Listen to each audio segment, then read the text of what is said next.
Part 1. The porch light's harsh glare and the echo of finality. The slam of the door reverberated through my bones, a jarring percussion that punctuated the sudden, gaping hole in my life.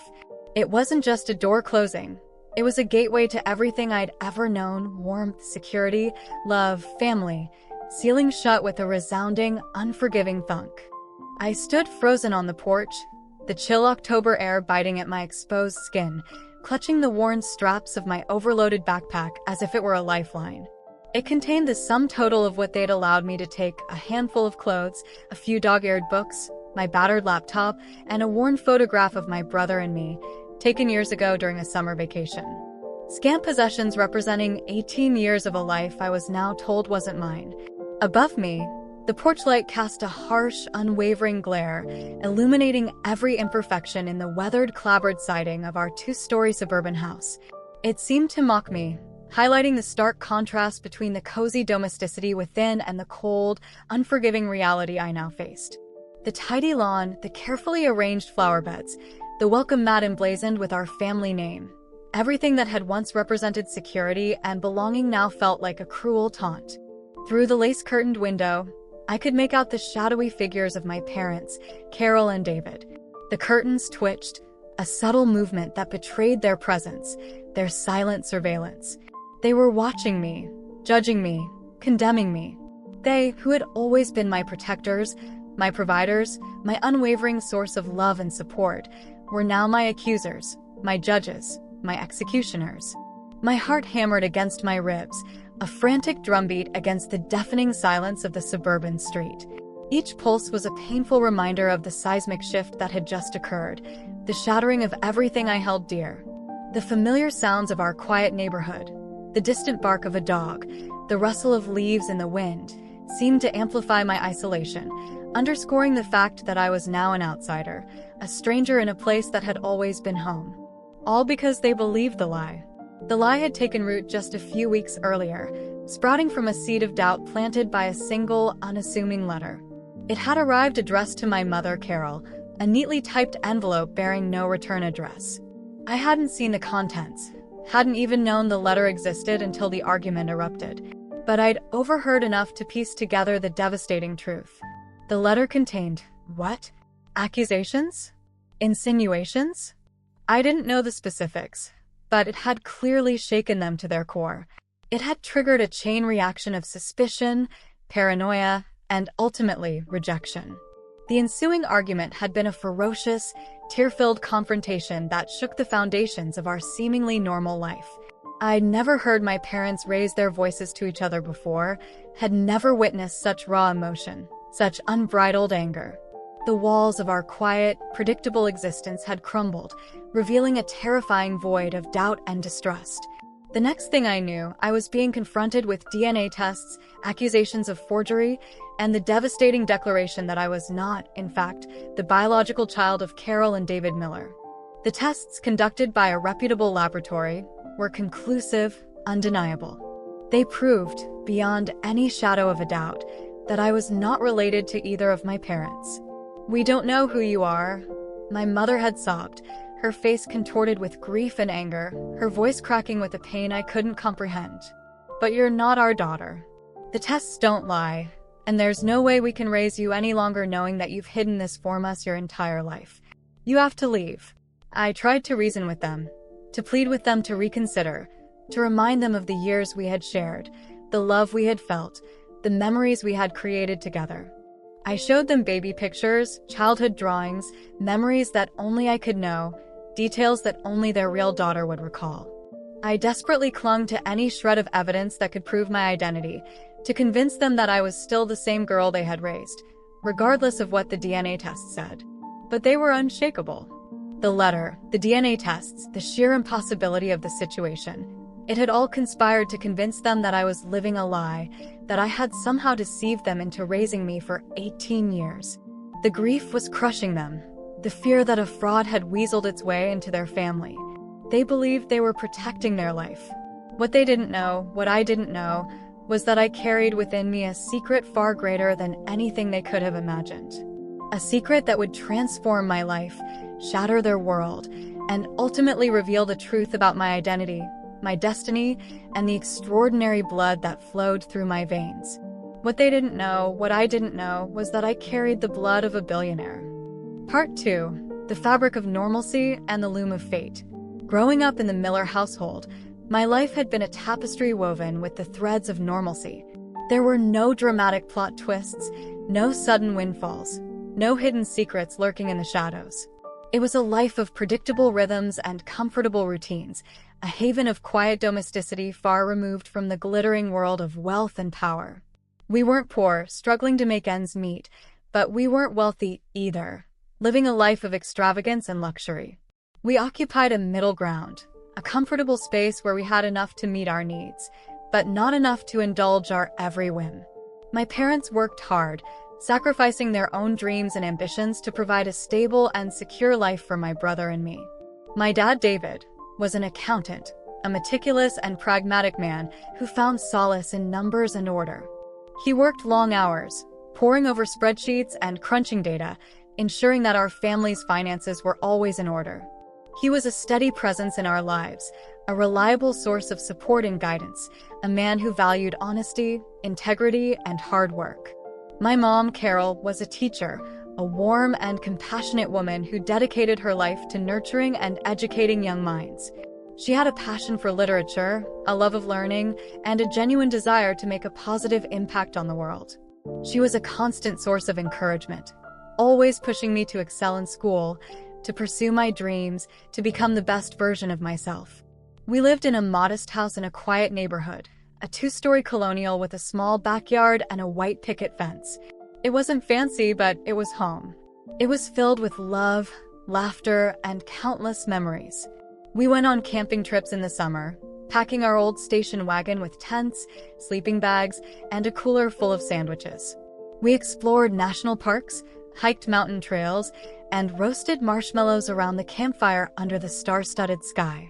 We celebrated Christmas with the same traditions year after year, decorating the tree, hanging stockings, and exchanging heartfelt gifts.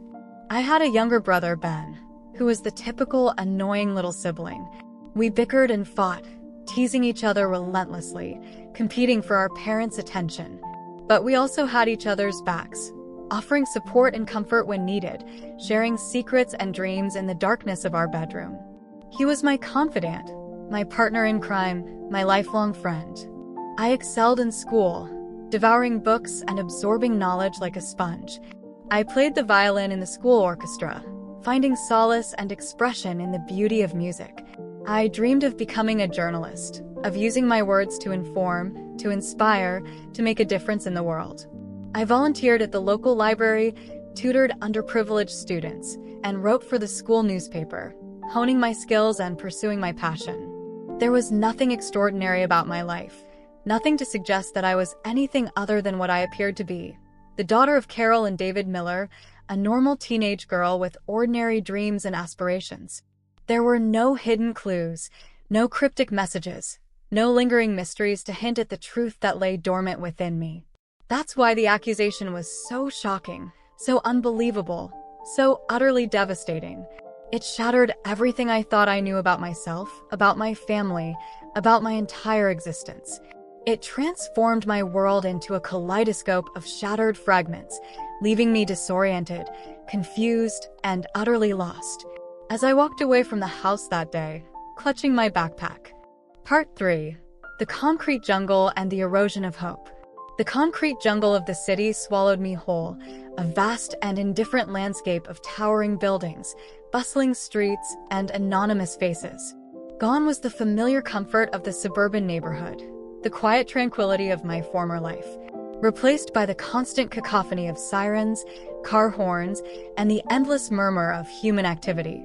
The first few weeks were a blur of couch surfing, a nomadic existence fueled by desperation and adrenaline. I floated from friend's apartment to distant relatives' spare room, each temporary refuge offering a brief respite from the gnawing anxiety and the crushing weight of uncertainty. I wore out my welcome quickly, the constant presence of a displaced teenager disrupting the fragile balance of their lives. The money I'd managed to salvage was dwindling rapidly, forcing me to seek employment. I took on a series of odd jobs, Working as a waitress in a greasy diner, a cashier at a crowded grocery store, a dog walker for wealthy city dwellers. The work was exhausting, the pay was meager, and the hours were long. But it was enough to keep me afloat, to stave off the specter of homelessness. I navigated the city's intricate network of buses and subways, learning the hidden routes, the secret shortcuts, the unwritten rules of survival. I became adept at blending in, at concealing my fear and insecurity, at projecting an image of self-reliance that belied the turmoil within. But it wasn't just the lack of a stable home or a steady income that was weighing me down, eroding my spirit, and chipping away at my resilience. It was the emotional toll of being rejected by my parents, of being cast out into the world with no family, no identity, no sense of belonging.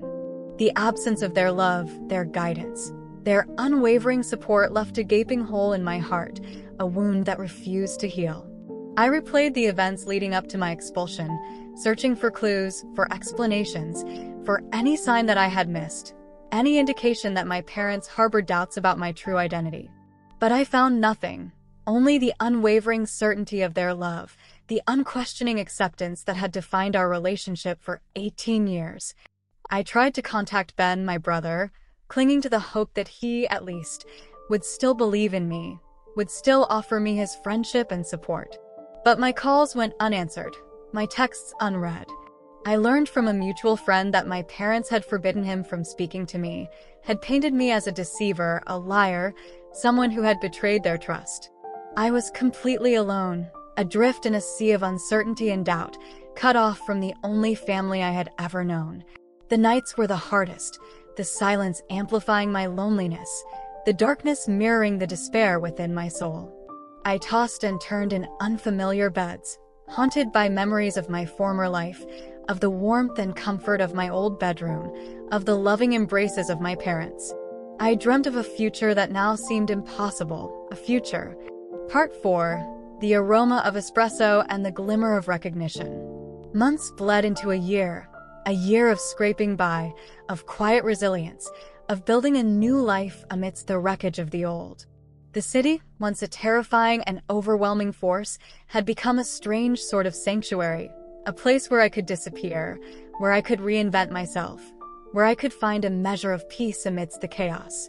I had moved out of the string of temporary lodgings and found a small, affordable apartment in a slightly rundown neighborhood. It wasn't much, a cramped studio with peeling paint and a leaky faucet, but it was mine. It was a space where I could be alone with my thoughts, where I could rebuild my shattered sense of self, where I could slowly begin to heal from the pain of my past. I had also landed a steady job as a barista at a small, independent coffee shop called The Daily Grind. The work was repetitive and often demanding, but I enjoyed the routine, the familiar aroma of espresso, the quiet hum of conversation, the sense of community that permeated the space. The Daily Grind was a haven for local artists, writers, and musicians, a place where creative energy thrived. I struck up friendships with my coworkers and regular customers, finding solace in their shared passions, their quirky personalities, and their unwavering support. They didn't know my story, didn't pry into my past, didn't judge me for who I was or what I had been through. They accepted me as I was, a hardworking barista with a quiet demeanor and a talent for making latte art.